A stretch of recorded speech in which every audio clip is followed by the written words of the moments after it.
Juge 1er, verset 1er. Après la mort de Josué, les Israélites consultèrent le Seigneur pour savoir laquelle de leurs tribus devait aller la première attaquer les Cananéens. Bonjour à toi, me revoici pour une autre série.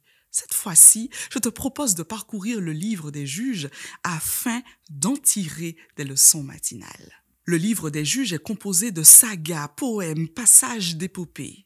C'est un livre d'action décrivant les situations avec humour. On ne s'ennuie jamais en le lisant. Il présente l'être humain sans tabou au travers de nombreuses histoires concrètes d'hommes et de femmes.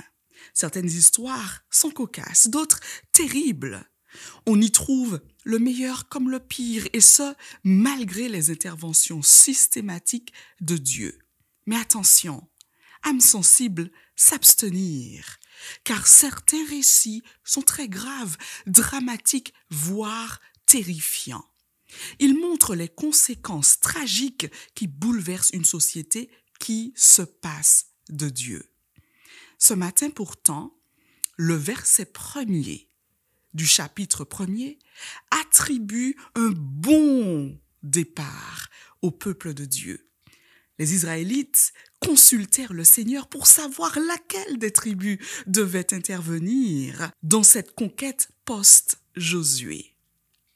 Certes, ce récit nous propose un aperçu anticipé de toute l'histoire à venir, mais ce veut être, à mon sens, source d'exemples. Consulter Dieu avant d'agir, n'est-ce pas devenu obsolète? Dire si Dieu le veut, rasoir pour certains, car Dieu veut toujours. Mais qu'est-ce que tu en sais? Peux-tu sonder les pensées divines? Le peuple est donc encore dans les clous. Il consulte Dieu pour savoir qui doit agir et comment. Il compte sur le Seigneur avant de se positionner, car Dieu seul connaît la fin avant le commencement. Il peut donner un ordre de marche qui assure une victoire certaine.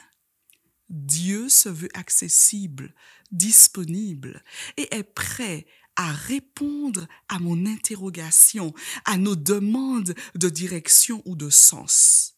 Dieu n'a pas changé aujourd'hui. Sa puissance est toujours à la disposition de la foi individuelle. Il suffit donc de demander, comme dit le psalmiste, au psaume 37, verset 5, « Recommande ton sort à l'Éternel, mets en lui ta confiance et il agira. » Mon conseil du jour, avant d'entreprendre quoi que ce soit aujourd'hui et les jours à venir, consulte ton Dieu et demande-lui de réaliser sa volonté seule dans ta vie. Sois béni.